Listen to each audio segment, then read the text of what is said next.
Wolfenstein: The New Order begins in chaos. The Allies are taking a drubbing from the Nazis somewhere over the Baltic Sea. After a few menial tasks, BJ and his small crew of survivors crash onto the beach and find that the Nazis have virtually unstoppable robotic war machines in their ranks. After a long gunfight which sees the crew battling on top of a coastal castle, the Axis powers win the fight and thus the war. Flash forward to 1960 and Poland lives in a constant state of fear.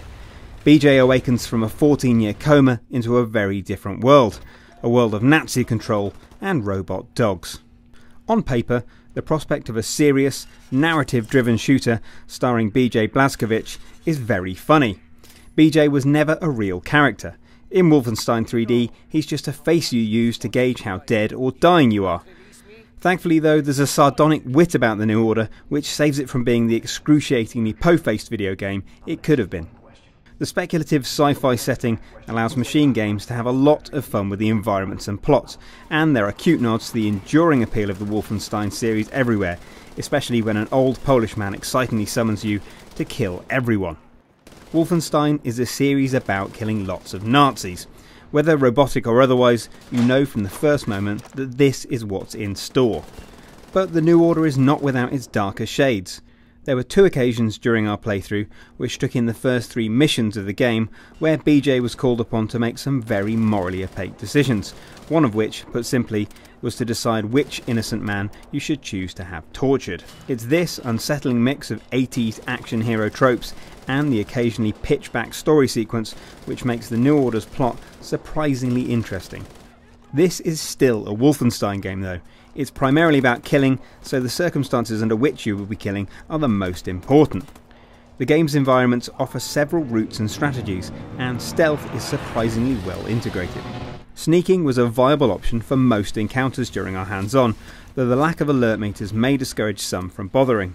Also, while stealth can be used to get an upper hand on enemies, it's usually mandatory to kill everything in order to progress. The best implementation of stealth involves a commander enemy frequently encountered in the early stages of the game. Once the commander spots you, he'll trigger an alarm, which prompts endless hordes of grunts to spawn until you manage to kill him. The shooting itself feels good.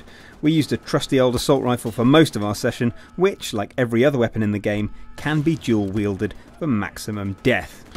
The New Order mixes common duck and cover and circle strafing manoeuvres with a leaning system, which proves more essential as the game progresses. Running around like a tank is not viable though, and standing still is equally dangerous. Enemies flank from all directions, and manageable tiffs can quickly turn nasty.